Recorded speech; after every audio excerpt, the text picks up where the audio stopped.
प्यारे नाजरीन, आज हम आपको एक दिल दहला देने वाला ऐसा वाकया सुनाने वाले हैं कि हो सकता है हम सभी में से कोई ना कोई इस गुनाह को कर रहा हो और बाज़ दफ़ा हमें तो ये भी नहीं लगता कि ये कोई गुनाह है, लेकिन छोटी छोटी गलतियों की वजह से हमारी आखिरत ख़राब हो सकती है।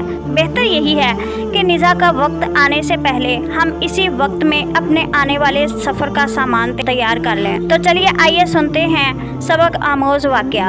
आप लोगों से गुजारिश यही है कि इस वाकया को पूरा देखें और इससे सबक हासिल करें। किसी गांव में एक गरीब औरत रहती थी। उसकी 2 बेटियां और 1 बेटा था।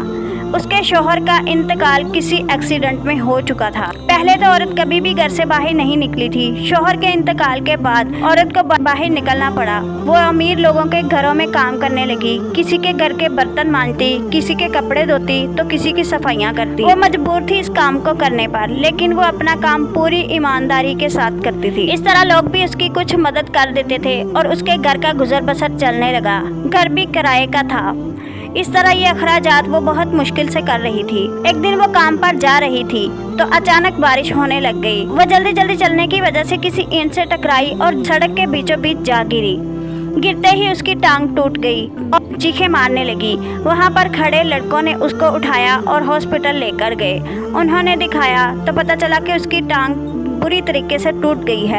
उन्होंने इस बेचारी को पट्टी वगैरह करवाई। उसकी टांग को का मुकम्मल इलाज करवाकर उसे घर छोड़। अब वो बुढ़िया बेचारी सोचती रहती कि हमारे घर का गुजर बसर कैसे चलेगा, लेकिन वो अपनी समझदारी और अक्लमंदी की वजह से उसने घर में कुछ राशन जमा किया हुआ था तो उससे वो गुजारा करने लगी। वो इतनी अनापरस्त थी, उसने कभी किसी के आगे हाथ नहीं फैलाए थे। लोग उससे बहुत मोहब्बत करते थे, लेकिन उसने कभी घर का हालात किसी के आगे बयान नहीं किए थे। वो 5 वक्त की नमाजी औरत थी। उसकी बेटियां भी बहुत परहेजगार थी। उन्होंने भी कभी बाहर झांका तक नहीं था। उसने अपने बच्चों की बहुत अच्छे तरीके से तरबियत की थी। इस तरह वो सोचने लगी कि अब हम क्या करेंगे। उसका बेटा 14 साल की उम्र का था। उसने जब ये देखा कि हमारे घर के हालात फाकों पर आ गए हैं तो उसने किसी होटल में जाकर बात की। तो होटल का मालिक बहुत अच्छा था। उसने उसे काम पर रख लिया। वो उसे बचा कुचा खाना भी दे देता और साथ में उसको मजदूरी भी अच्छी देता था। उसने जब घर आकर बताया, माँ को तो यही लगता था कि मेरा बेटा पढ़ने जाता है, लेकिन बेटा जो था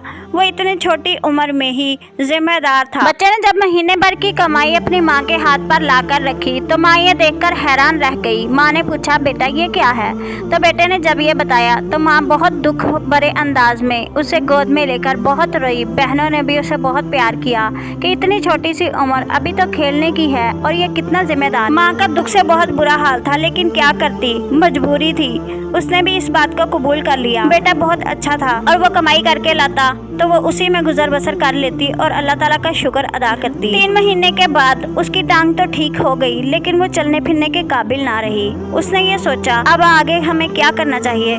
उसने सिलाई मशीन का काम शुरू कर दिया।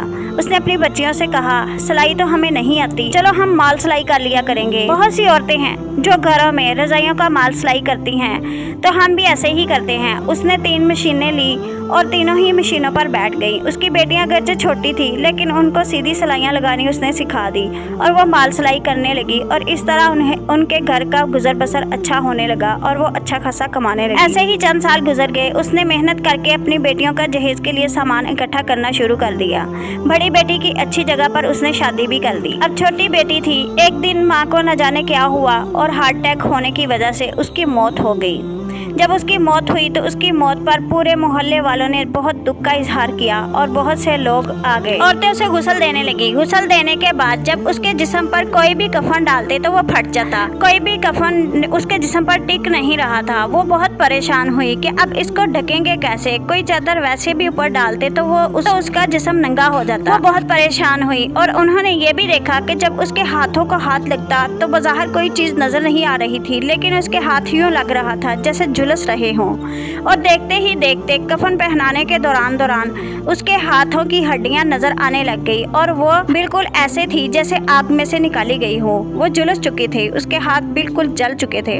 उसकी हड्डियां भी चूरा हो चुकी थी। औरतों ने यह माजरा बहुत परेशानी के साथ इमाम साहब के साथ बयान किया। इमाम साहब ने वहाँ पर एक बुजुर्ग रहते थे, उनसे ये बात बयान की तो उन्होंने कहा कि ये औरत कैसी थी, हम तो इसे जानते हैं, ये औरत अच्छी थी। इमाम साहब भी कहने लगे, ये औरत बहुत अनापरस्त थी। इतनी गरीबी के बावजूद, इतनी बीमारी के बावजूद भी इसने अपने शोहर के मरने के बाद भी कभी किसी के आगे हाथ नहीं फैलाया। बहुत बापर्दा औरत थी। न जाने ऐसा कौन सा गुनाह होगा, ये तो इसके घर वाले ही बता सकते हैं। उन्होंने घर आकर इमाम साहब को घर लाया। इमाम साहब ने पर्दे के साथ उसकी बेटी और बेटे से पूछा कि आपकी मम्मा ऐसा कौन सा गुनाह करती थी जो हाथों के जरिए होता था, और ऐसा क्या गुनाह था। उन्होंने कहा कि हमारी मम्मा ने कभी भी कोई गुनाह ऐसा नहीं किया था। हमने कभी भी अपनी मम्मा की कोई भी बात ऐसी नहीं देखी थी कि जो गुनाह का बायस बने, और हम खुद बहुत परेशान हैं कि ये कैसा अजाब है। मौलवी साहब ने पूछा, हाँ मैं भी जानता हूँ, लेकिन कोई छोटी सी गलती जिसको हम गलती नहीं समझते, हो सकता है कोई ऐसा गुनाह हो। आप कौन सा काम करते थे। उन्होंने कहा कि हम लोग सिलाई का काम करती थी, हम माल सिलाइया करती थी।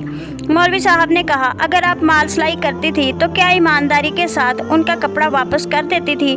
तो इस पर वो लड़की कहने लगी, जी मौलवी साहब, हम वापस कर देती थी। हाँ मुझे याद आया कि मेरी मामा ने हमारे जहेज के लिए वहाँ से एक एक कपड़ा रोजाना रख लिया करती थी, यही सोचकर ये कपड़ा हमें खरीदना ना पड़ेगा। इमाम साहब कहने लगे, बस यही बात है। बज़ाहिर सभी नेकियां करने वाली औरत एक छोटे से गुनाह की वजह से, जो उसे लगता भी होगा कि ये गुनाह नहीं है। देखो लोगों, ऐसा नहीं करना चाहिए। कोई भी चीज़ अगर हम उसका मुआवजा ले लेते हैं तो बाकी जो चीज़ें हैं वो बकाया उनको वापस करना ज़रूरी होता है। छोटी से छोटी गलती की वजह से हमारा ये सफ़र आखिरी जो है ये मुश्किल में पड़ सकता है, जहाँ पर हर चीज़ भी हमारे काम नहीं आएगी। इस सफ़र में हमारे साथ हमारे नेक अमाल ही जाएंगे। आप लोग सभी इसकी मग़फ़िरत के लिए दुआ करें, और हमें मजबूरन इस औरत को वही कपड़े का कफन पहनाना पड़ेगा जिससे इसकी निजात होगी। तो सभी लोगों ने इस्तग़फ़ार पढ़ा और सभी लोगों ने इस गुनाह से तौबा की। हो सकता है हम लोग भी ऐसा कोई गुनाह कर रहे हों जो हमें लगता हो कि ये कोई गुनाह ही नहीं है। ये सबक है उन लोगों के लिए जो माल सिलाई करती हैं, और माल सिलाई करने के दौरान जो पीस कटिंग वाले होते हैं जो हम बेकार करके उनको वापस करते हैं, उनमें से एक यहाँ तक कि हम उंगली पर लपेटने के लिए भी एक छोटा सा पीस भी, वो भी हमें बाजार का कोई भी माल सिलाई करते वक्त हमें इन बातों की एहतियात करनी चाहिए। अगर तो धागा उन्होंने दिया है तो हमें वो धागा भी साथ में वापस करना चाहिए, और अगर उसमें से कोई भी कटिंग वाला पीस है हमें वो अमानत समझकर उनको वापस लौटा देनी चाहिए। वो हमारे तो किसी काम का नहीं, लेकिन हमारे लिए अज़ाबे कब्र का बायस बन सकता है। अल्लाह ताला हम सबको ये एहतियात करने की तौफीक अता फरमाए और हमें हमारे अमाल पर गौर करने की तौफीक अता फरमाए। बेशक अल्लाह की ज़ात बहुत रहमान और रहीम है, लेकिन हमें एहतियात तो करनी चाहिए ना। यहाँ तक कि हमें उन कपड़ों की कटिंग के पीसों में के साथ कभी कोई चीज़ साफ़ भी नहीं करनी चाहिए, क्योंकि ये भी अमानत में खयानत होगी। अल्लाह हम सबको नेकी की तौफीक अता फरमाए, लेकिन हमें तौबा करनी चाहिए। अल्लाह ताला हमें तौफीक दे कि हम अच्छे अमाल करें और अपने अमाल का जायज़ा लें। हमें अपने अमाल को टटोलना चाहिए कि हमारा ईमान किस दर्जे का है। हदीस पाक में तो ये भी है कि दांत में खिलाल करने के लिए जो तिनका हम किसी की इजाज़त के बगैर इस्तेमाल करेंगे, हम उसके बारे में भी पूछगिछ ज़रूर होगी।